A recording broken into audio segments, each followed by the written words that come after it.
नमस्कार साथी, युवराज सिंह लेक्चर्स के इस लाइव सेशन में आपका स्वागत है। दोस्तों, आज हम स्टार्ट करने वाले हैं लक्ष्मीकांत की सीरीज, तो जिसमें राज्य व्यवस्था और भारतीय संविधान की समझ को हम विकसित करेंगे। यदि आप यूपीएससी या स्टेट पीसीएस की तैयारी करते हैं तो ये आपके लिए बहुत ही ज़रूरी है। बाकी आप किसी और एग्ज़ाम एसएससी की भी तैयारी कर रहे हैं या किसी अन्य की एसआई की, तो उसके लिए बहुत आपके लिए ये लाभकारी होगा। तो आज हम पहली क्लास स्टार्ट कर रहे हैं लक्ष्मीकांत की, या भारतीय राज्य व्यवस्था कहते हैं इसे, और भारतीय संविधान। तो आज समझते हैं उसकी शुरुआत कैसे हुई थी, भारतीय संविधान की रूपरेखा कैसे तैयार हुई। तो चलिए क्लास को स्टार्ट करते हैं। और जिसमें हम स्टार्ट करते हैं कि भारतीय संविधान का इतिहास यानी हिस्ट्रिकल बैकग्राउंड, इसके बारे में जानते हैं। तो जैसा कि हम जानते हैं कि भारत में जो ब्रिटिश लोग आए थे, ब्रिटिश लोग जो आए थे 1608 ईस्वी में, ईस्ट इंडिया कंपनी यानी ईआईसी के रूप में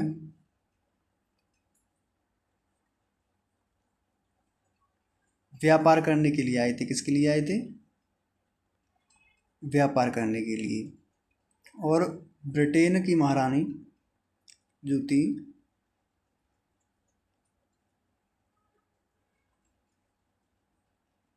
एलिजाबेथ प्रथम, ब्रिटेन की महारानी कौन थी? एलिजाबेथ प्रथम।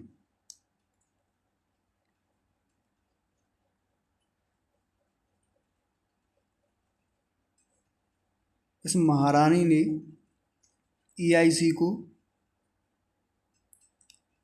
भारत में व्यापार करने के लिए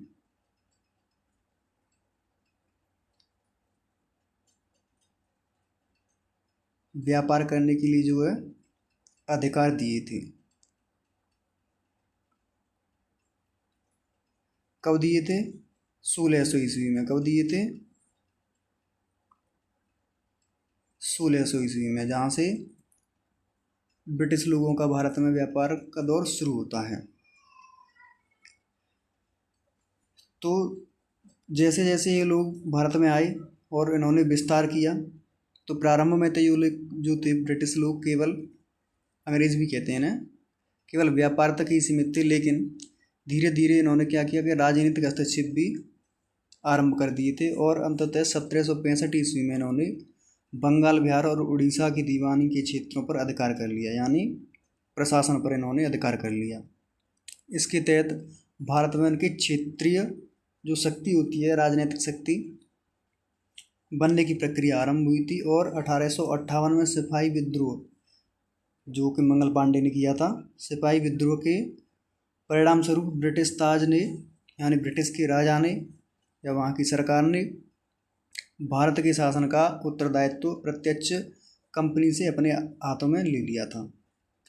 और 15 अगस्त 1947 तक जो कि उसी के पास भारत का शासन रहा, लेकिन शासन कंपनी के माध्यम से ही किया जाता था, लेकिन उस पर नियंत्रण जो था वहाँ की सरकार का था। तो चलिए इसे लिख लेते हैं हम।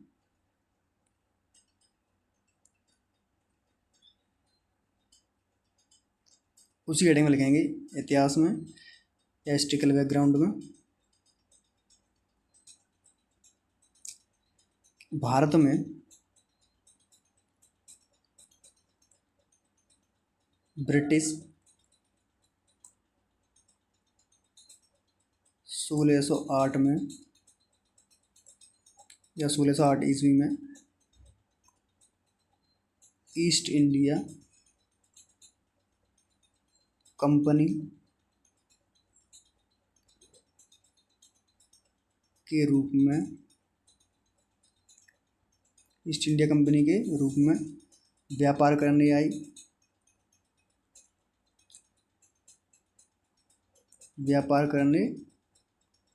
आई। और 1600 ईस्वी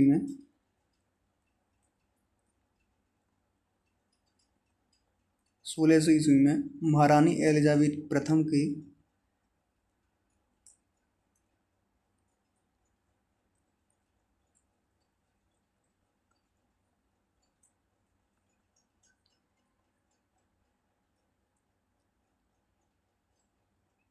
एलिजाबेथ प्रथम के चार्टर द्वारा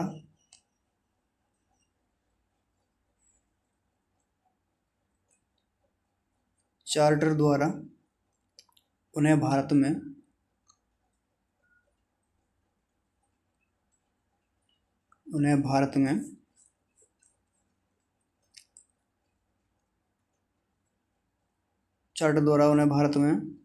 व्यापार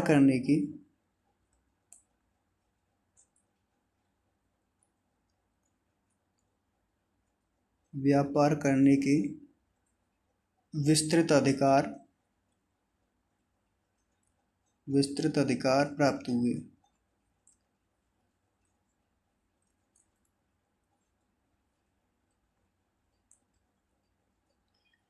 प्रारंभ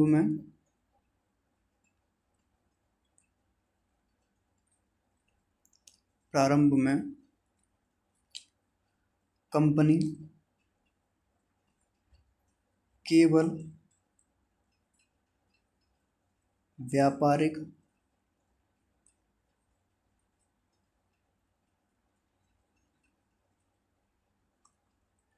कार्यों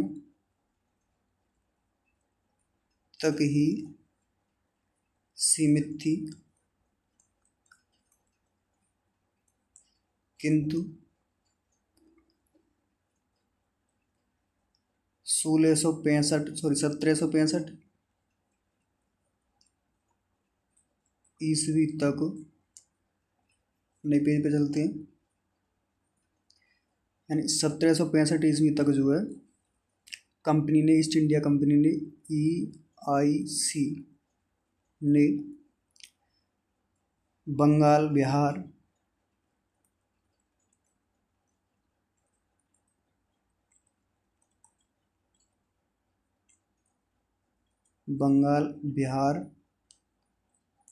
और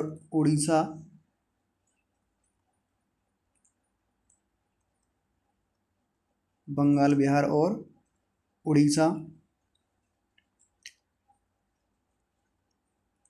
के दीवानी अधिकार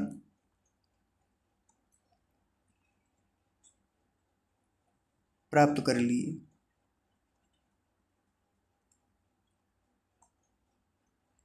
इस प्रकार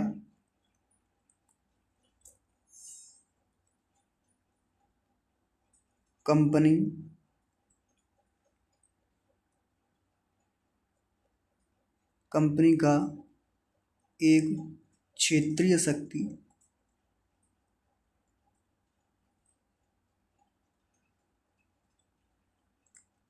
बनना प्रारंभ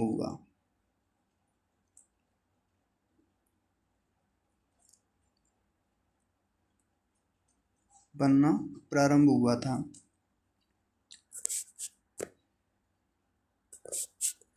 जो कि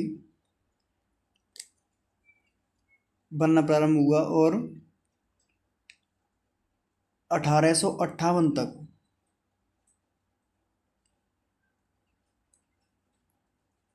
तथा 1858 तक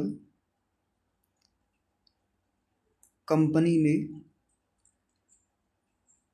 भारत पर स्वविवेक से शासन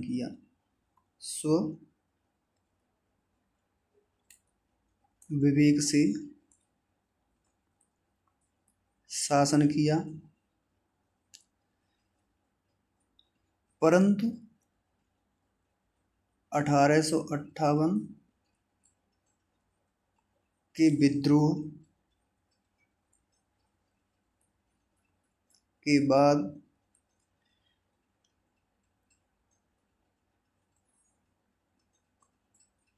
ब्रिटिश सरकार ने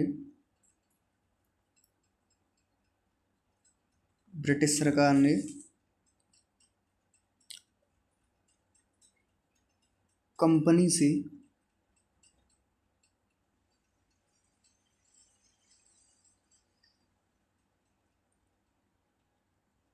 शासन अपने नियंत्रण में ले लिया।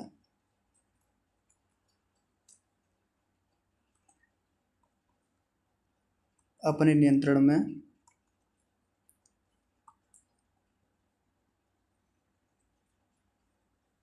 ले लिया, ठीक है। जो कि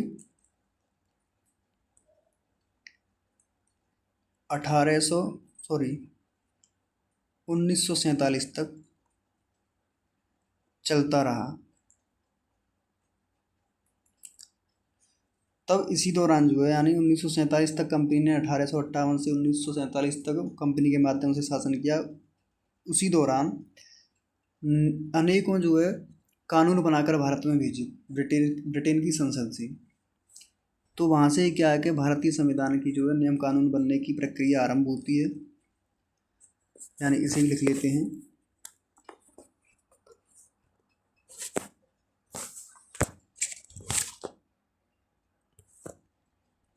इस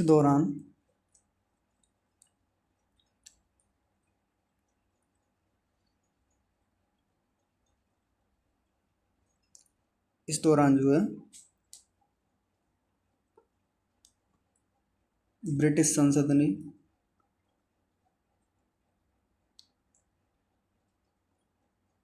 भारत पर नियंत्रण स्थापित करने के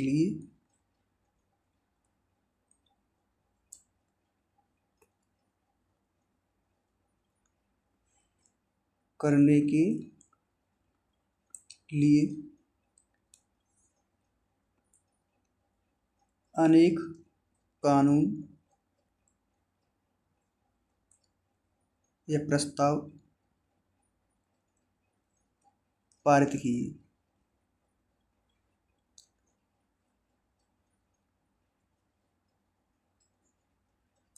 जहां से भारत के संविधान की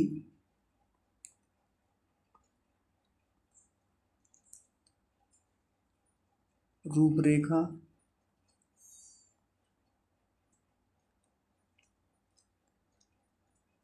खींचना आरंभ हुई। रूपरेखा खींचना या बनना आरंभ हुई, जो कि विभिन्न रेगुलेटिंग एक्ट, चार्टर एक्ट और अनेकों जो है परिषद अधिनियमों के माध्यम से बनाए गए थे। इसका एक पहलू यह भी है कि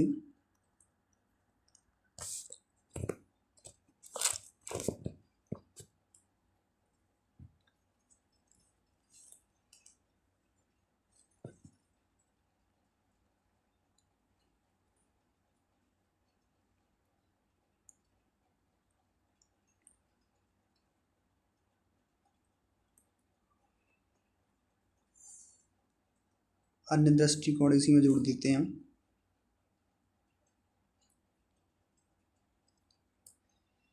जिसमें कि स्वतंत्रता मिलने के पश्चात यानी जैसे ही भारत को स्वतंत्रता मिल जाती तो उसके साथ ही भारत को किसकी जरूरत थी? सबसे पहले शासन करने के लिए अपने खुद के नियम कानूनों की यानी खुद के संविधानों की। तो उसे देखते हुए भारत में जो है आज़ादी मिलने से पहले यानी 1 वर्ष पहले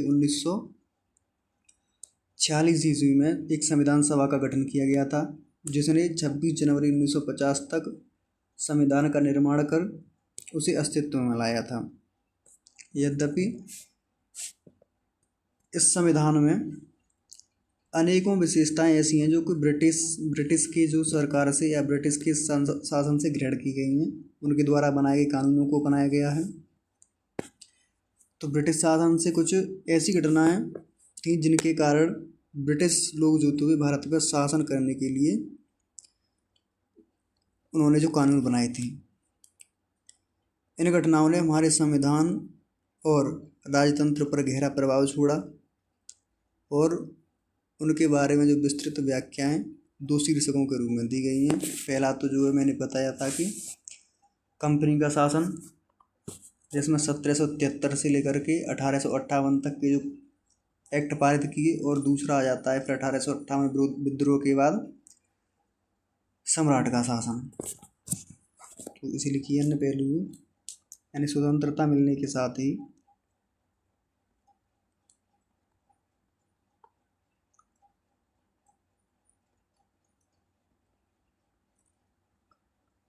ही भारत के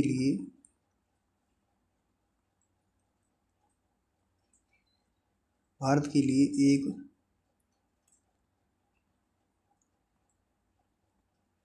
संविधान की कमी महसूस की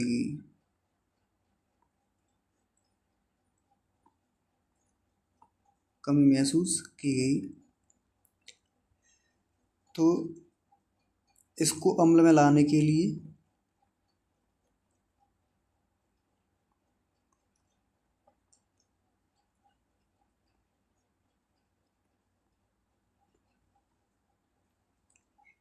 उन्नीस सौ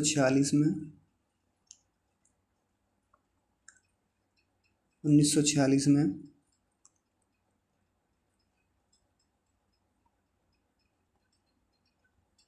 संविधान सभा का गठन किया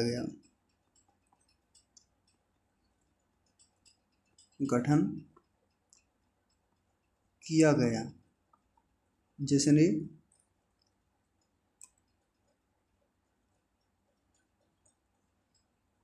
26 जनवरी 1950 को भारत के संविधान को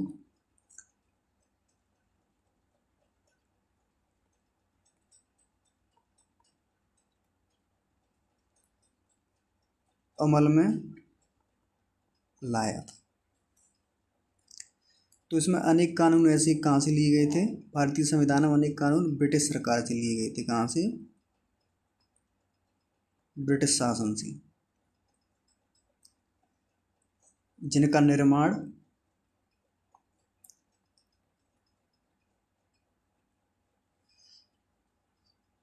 आवश्यकता अनुसार समय समय पर किया गया था।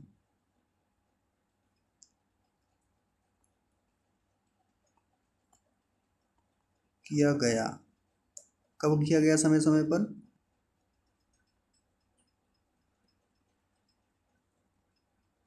एक तो जब कंपनी का शासन था,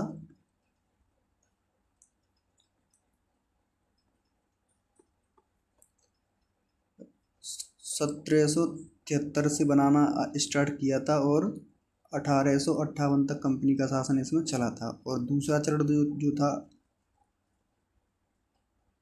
ताज का शासन कहते हैं, जिसे ताज का शासन, जो कि 1857 के विद्रोह के बाद पारित किया गया था।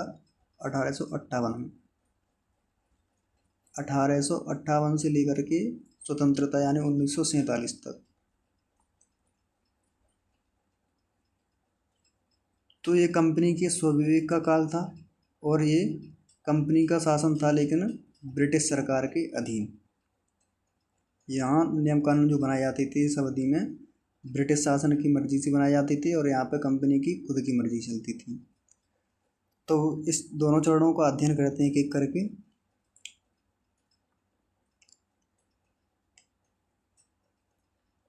जैसे कंपनी का शासन।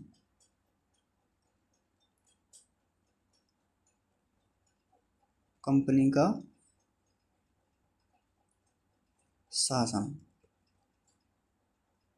1773 से लेकर के 1858 तक।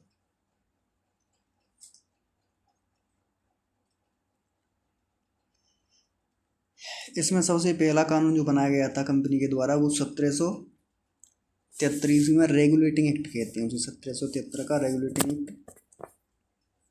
इस अधिनियम का संवैधानिक महत्व बहुत अधिक था, जैसे क्योंकि भारत में ईस्ट इंडिया कंपनी के कार्यों को नियंत्रित करने की दिशा में यह ब्रिटिश सरकार द्वारा पहला कदम था। इसने जो है कंपनी की प्रशासनिक और राजनीतिक कार्यों को मान्यता दी, क्योंकि इससे पहले कंपनी केवल व्यापारिक व्यापार के तौर पे ही व्यापारी के तौर पे ही काम करती थी, लेकिन इस एक्ट के माध्यम से 1773 में कंपनी जो भारत पर शासन करती थी उस काम को भी ब्रिटिश सरकार ने मान्यता प्रदान कर दी थी और भारत में इसने केंद्रीय प्रशासन की नींव रखी। इस अधिनियम की कुछ विशेषताएं हैं, जैसे इसने बंगाल के गवर्नर को जो है गवर्नर से गवर्नर जनरल का नाम दिया था, ठीक है। और इसके लिए सलाह देने के लिए इसे 4 सदस्यों की एक परिषद का गठन किया गया था। बंगाल के जो पहले गवर्नर से गवर्नर जनरल बना था जो व्यक्ति पहला बार बंगाल का, वो थे लॉर्ड वॉरेन हेस्टिंग्स।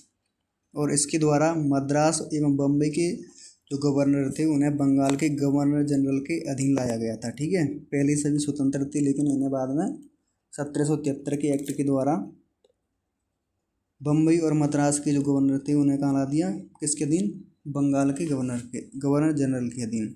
और इस अधिनियम के अंतर्गत कलकत्ता में जो है 1774 ईस्वी में एक सुप्रीम कोर्ट यानी उच्चतम न्यायालय की स्थापना की गई और कंपनी के कर्मचारियों को भी निजी व्यापार करने और रिश्वत लेने से प्रतिबंध लगा दिया गया था 1773 एक्ट के द्वारा। और ब्रिटिश सरकार ने कोर्ट ऑफ डायरेक्टर यानी कंपनी की गवर्निंग बॉडी थी जो उसे संचालित करती थी, के माध्यम से कंपनी पर नियंत्रण स्थापित किया। और भारत में इसके राजस्व, नागरिक और सैन्य मामलों की जानकारी ब्रिटिश सरकार को देना अनिवार्य कर दिया गया था। तो इस एक्ट को लिख लेते हैं।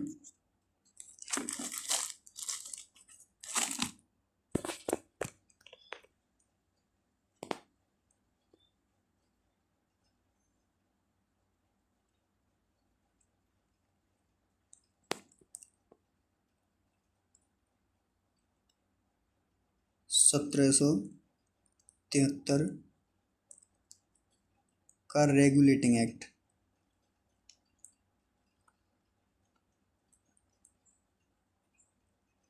रेगुलेटिंग एक्ट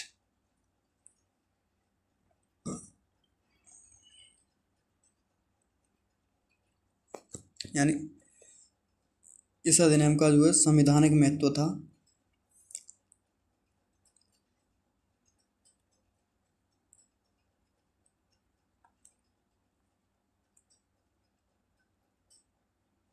महत्व था और भारत में ईस्ट इंडिया कंपनी के कार्यों को जो है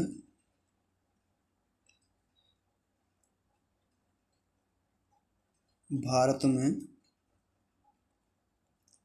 ईस्ट इंडिया कंपनी के कार्यों को नियमित और नियंत्रित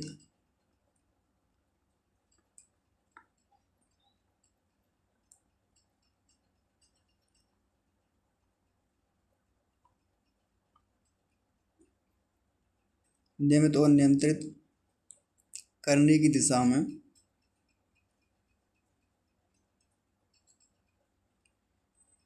ब्रिटिश सरकार का पहला कदम था।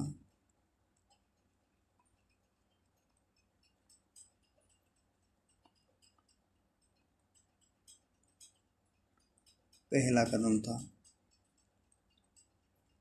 ठीक है। और कंपनी के प्रशासनिक कार्यों को मान्यता मिली पहली बार, जिसके तहत कंपनी के प्रशासनिक कार्यों को क्या मिली, मान्यता मिली। कहाँ, ब्रिटिश संसद में यानी ब्रिटिश की सरकार में। और भारत में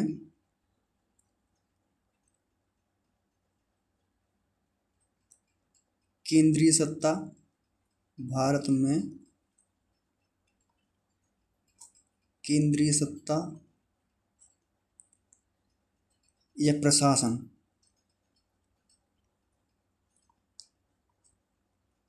की नींव रखी, ठीक है। अब इसकी कुछ विशेषताओं की बात कर लेते हैं।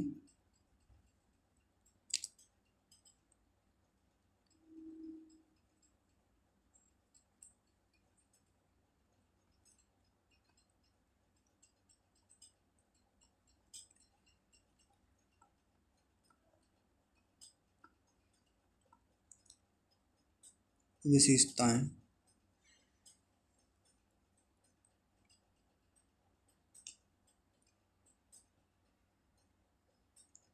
तो सबसे पहली विशेषता ये थी इसमें कि जो बंगाल का गवर्नर था,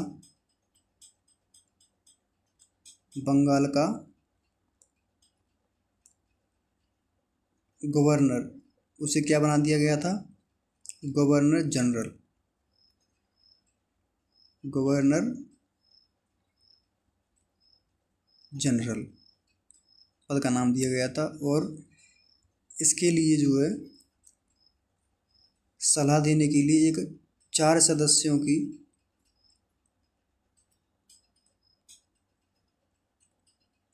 4 सदस्यों या 4 सदस्यीय कार्यकारी परिषद का गठन किया गया था। कार्यकारी परिषद जो कि इसे क्या देती थी, सलाह। एक परिषद का क्या कार्य था, गवर्नर जनरल को सलाह देना।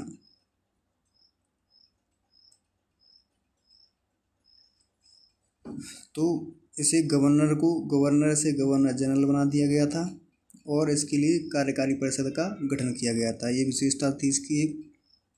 और नेक्स्ट वो नंबर फर्स्ट ही नंबर सेकंड, इसके द्वारा जो है बम्बई व मद्रास के जो गवर्नर थे उनको गवर्नर जनरल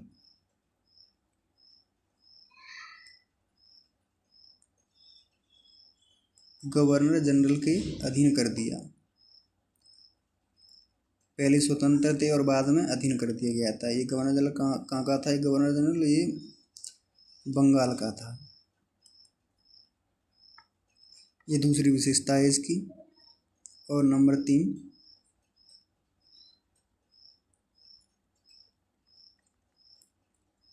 सत्रह सौ चौहत्तर में कलकत्ता में 1774 में कलकत्ता में उच्चतम न्यायालय की स्थापना की गई।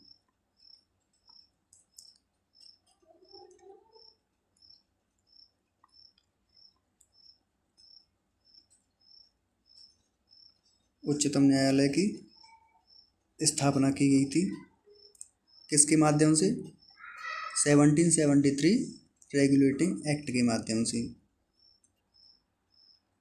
और आगे नेक्स्ट पॉइंट है नंबर 4, यानी इस एक्ट ने कंपनी के जो कर्मचारी थे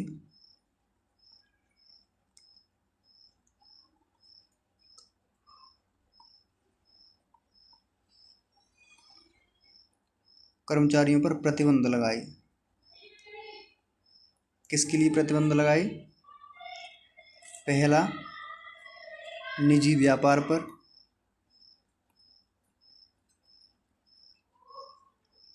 और जो दूसरे प्रतिबंध लगाए थे भारतीय लोगों से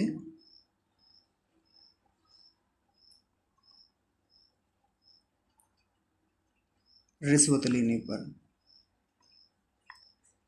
तो इस तरह के प्रतिबंध लगाए कंपनी ने।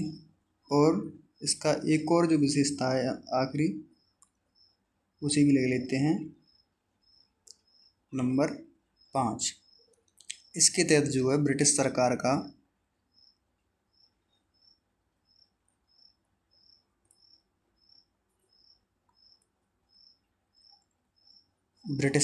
का COD यानी कोर्ट ऑफ डायरेक्टर्स, COD मतलब कोर्ट ऑफ डायरेक्टर्स, जो कि कंपनी को गवर्निंग बॉडी थी, के माध्यम से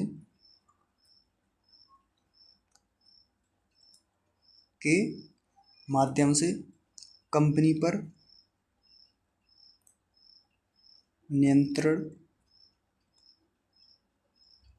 नियंत्रण सशक्त हो गया था, यानी मजबूत पकड़ हो गई कंपनी पर ब्रिटिश सरकार की। ठीक है। और इसने भारत में जो है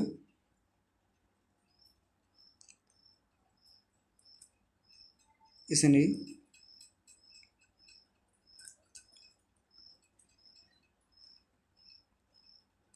भारत में नागरिक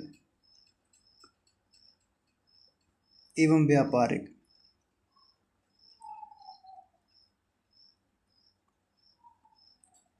गतिविधियों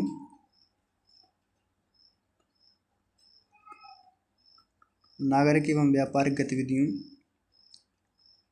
की जानकारी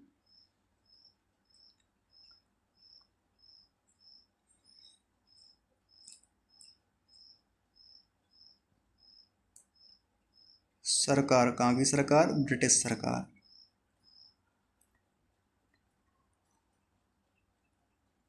को देना अनिवार्य कर दिया। किसके द्वारा? ईस्ट इंडिया कंपनी के द्वारा। तो ये था 1773 का रेगुलेटिंग एक्ट। अभी तो समय हो गया है, यहाँ से आगे हम कल लेकर के चलेंगे 1781 का संशोधन अधिनियम, जो कि इसी से रिलेटेड था 1773 के एक्ट से, जिसमें कुछ कमियां रह गई थी, उन्हें सुधार किया गया था। तो आशा करते हैं आपको ये क्लास अच्छी लगी होगी। मिलते हैं नेक्स्ट वीडियो में कल, तब तक के लिए नमस्कार।